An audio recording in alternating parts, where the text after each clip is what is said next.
Well, the big bad Big 12 propaganda machine is back at it again. Of course, I mean that Big 12 homer, long documented Big 12 homer, Stewart Mandel, is at it again. He has said in a report in The Athletic, along with Max Olson, that the Big 12 is talking to the four corner schools again in hopes of getting them to come over to the league amidst these Pac 12 struggles.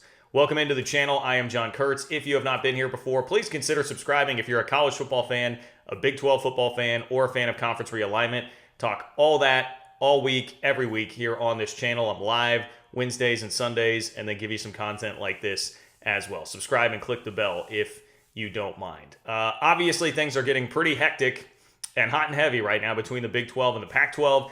And we got yet another report, a grenade, as George Kliavkoff might say, lobbed at his conference, this time coming from The Athletic. So, again, let's review the tape here. All of the sources that are painting the Pac-12 in a pretty rough spot right now with their TV deal and saying that there is potential for four corner schools to jump would be CBS, ESPN, The Athletic, the Sports Business Journal, and the Action Network. Brett McMurphy, Max Olson, Stewart Mandel, Pete Thamel, Dennis Dodd, all of these pretty esteemed college football reporters are on that narrative, okay? So let's establish that up front. Here is what the Athletic article had to say. George Kliavkoff is facing pressure to deliver a new media rights deal to his members by the end of the month. If the dollar figures or the details are underwhelming, March may be the moment where the Big 12 finally strikes. Sources briefed on the discussion say the conference has been in recent contact with the so-called four corner schools, Arizona, Arizona State, Colorado, and Utah, which is renewed optimism that convincing them to join is possible. Here's a quote. They actually shout out to our friends at 365 Sports. They made this article. It's a quote from Baylor Athletic Director Mack Rhodes, who said, quote, "I don't think any of us are trying to dismantle the Pac-12. If there's opportunity, and whenever their TV media deal comes to fruition, and if those institutions decide that it's not good for them, then the Big 12 will be ready." And that's probably as simple as I can say it. Of course, that was the one that brought up the Wilner tweet that said, like, oh, what a time to be alive. You got athletic directors publicly commenting on the demise of a conference, which we know the Pac-12 is engaged in that with their commissioner, with George Kliavkoff saying we're not sure if we're shopping there yet in reference to the Big 12. Thus, here we are. More from the article. Yormark is also in deep discussions with Gonzaga, but sources involved in the process indicated he wants clarity on the Pac-12 situation before making that move. Makes all the sense in the world. You got to figure out what's going on here. These are the bigger fish to fry, even though Yormark loves hoops and has some great ideas for it. More on that in a moment. The big fish to fry with football programs, viable football programs, are these four corner schools. You got to see what happens there first. As The Athletic reported last month, Kliavkoff has been met with lukewarm interest in the marketplace. ESPN, Amazon, and Apple are the only known suitors, and any deal will likely put the majority of the league's events on an over-the-top streaming service. The Athletic's Richard Deitch reported there's interest from Amazon in a weekly Friday night Pac-12 game, but that the two sides were, quote, far apart in February. And the Pac-12's timing couldn't be worse. Just since last summer, networks have committed billions in future rights fees to the Big 10 and Big 12, and Disney's cost-cutting CEO Bob Iger said in February that we're simply going to have to get more selective in sports bidding. Another outlet just pitching this Big 12 homer narrative, right? We're talking about multiple people at The Athletic now. Richard Deitch, another very well-esteemed reporter out on the scene, is joining in on this narrative too. I mean, we're putting it out there because it's, doubling, tripling, quadrupling down on this from legitimate big media outlets. John Canzano's blog, and maybe to a lesser extent John Wilner, seemingly being the only two voices that would try and steer you away from this narrative right now.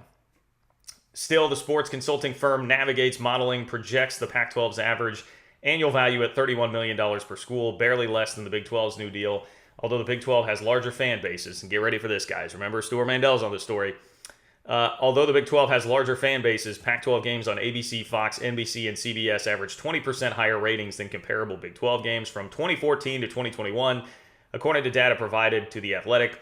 Well, I'm going to say, according to data painstakingly researched by Sam Bradshaw of Sikkim 365. You should go look up his work to uncover some of the, not outright lies, but deceptions in these TV numbers that Mandel has been cycling for a while, right? We all remember the story that was pinned to his Twitter profile for forever back in July of 2021 that just drug the Big 12's TV value, which has since obviously been really debunked. So glad to see that we're still rolling with that narrative. The Big 12, by the way, clobbered the Pac-12 in TV ratings last year and obviously did a better job on the field too. Multiple people familiar with the Pac-12's board members expressed doubt that their schools would switch conferences unless it's for a substantially better deal. School presidents, not ADs, authorize realignment decisions, and the Pac-12s prioritize academic and cultural fit more than most. Washington State President Kirk Schultz and Oregon State President J.T. Murphy have both attempted to diffuse the various rumors in recent interviews. Let's just stop there. Of course, the only presidents I've seen quoted from the Pac-12, like on the record quoted, are Washington State and Oregon State's presidents, who of course are the two schools that stand to lose the most if the Pac-12 breaks up. They do not appear to have a landing spot. Their life is literally on the line here. Of course, they'll be the ones that are willing to go out there and say, no, we're great. Everything's fine. Everything's unified. Anyway, here was the quote from Murphy to John Canzano. Quote, there's lots of reasons for us to hold together. The different members of the Pac-12 understand it. All this talk about people running off and joining the Big Ten and Big 12 or whatever is just talk. Okay. Sure seems like getting a decent TV deal is a lot of just talk right now, too, from the Pac-12. Motivating these presidents to expand the Pac-12 has also been a challenge. They have not yet reached a consensus about inviting San Diego State, SMU, or other expansion candidates, sources briefed on the discussion said. That's where the Pac-12 just needs to get its bleep together. All this stuff makes me feel like they're just not organized or ready in a good enough position with all this stuff right now. Remember how fast it moved that the Big 12 went and grabbed those 4 schools that they knew they would need to fortify the league. The Pac-12, it just been a total narrative shift from the Pac-12 turning into what the Big 12 used to be, too reactive and the punchline of every joke and bad media stories. That's what's happening right now to the Pac-12. More from the article, but circumstances have changed. Those sources believe if Yormark can convince the leadership at 2 Pac-12 schools to join the Big 12, that might be all it takes to land all 4 and pull the conference apart. Yormark would need to get Fox to be an equal share partner in expansion. CBS previously reported that the Big 12's new rights contract includes an agreement with ESPN on a pro rata clause, but that Fox has not committed to one. Fox would have to sign off on the Big 12 adding Pac-12 members.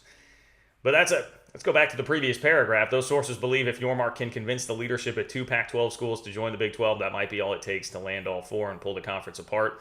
Been saying that for a long time here, and really for me it was more about one. I was like, Arizona. If you go get Arizona, get them to wiggle free, that's going to start a domino effect where I would think somebody else is going to join at the very least. So that is definitely the strategy. It doesn't have to be all 4 at once. You need to work on the closest to you, the loosest wheel, so to speak. Yormark strongly believes basketball is undervalued in these TV rights talks. He has dropped hints about an interest in unbundling it from football and selling those rights separately when the Big 12 next hits the market in 2030, 2031. That's one motivation behind the Big 12's continued talks with Hoops powerhouse Gonzaga. Joining as a non-football member would mean a smaller revenue share for the Bulldogs, but they'd be an inarguably valuable addition. On the Pac-12 side, a critical moment in this process could come next week at the conference's men's and women's basketball tournaments in Las Vegas. The 80s in attendance are going to want clarity and hard numbers. Kliavkoff took these rights to the open market in October. Nearly 5 months have passed. On February 13th, Pac-12 presidents released a joint statement saying that a deal would be consummated in the very near future. That was almost a month ago. Has not been the very near future. So this is when I talk about the frustration about the other side of this and never admitting that there have been some things off and that they've been wrong and they moved the goalposts and changed things. This is one of those. The very near future, and we're here a month later almost with nothing. This has been a repeated pattern for the Pac-12, and it's why they are in such a predicament right now. I also love the note there about unbundling basketball and football for the Big 12. I think there's some real potential there. If you can continue to brand yourself as overwhelmingly the best basketball conference in the country, and if you do add Gonzaga, if you can, there have been Villanova has been in the mix there, reportedly. Maybe I shouldn't say reportedly. There has been speculation about Villanova, Creighton, other schools potentially being a part of this. If you can do that, I think that makes a lot of sense, and it may come back around to where you can at least gain some monetary value from basketball. Not enough to really truly make a difference in the Big Ten and the SEC, but again, if you're trying to position yourself as that third best of the rest conference, I think that's something that could be very valuable. Anyway, that's where we stand as far as the big national outlets reporting all this, right? But you know the Pac-12 propaganda machine had a response to this. They did, and you're going to get that in my next video coming out tomorrow. So stay tuned for that. I should also be going live on Sunday night. Lots of stuff coming up, so make sure that you are subscribed here on the channel. If you are not, click that bell so you know when I'm going live, you know when I'm dropping content, and I will talk to you guys soon. Appreciate you.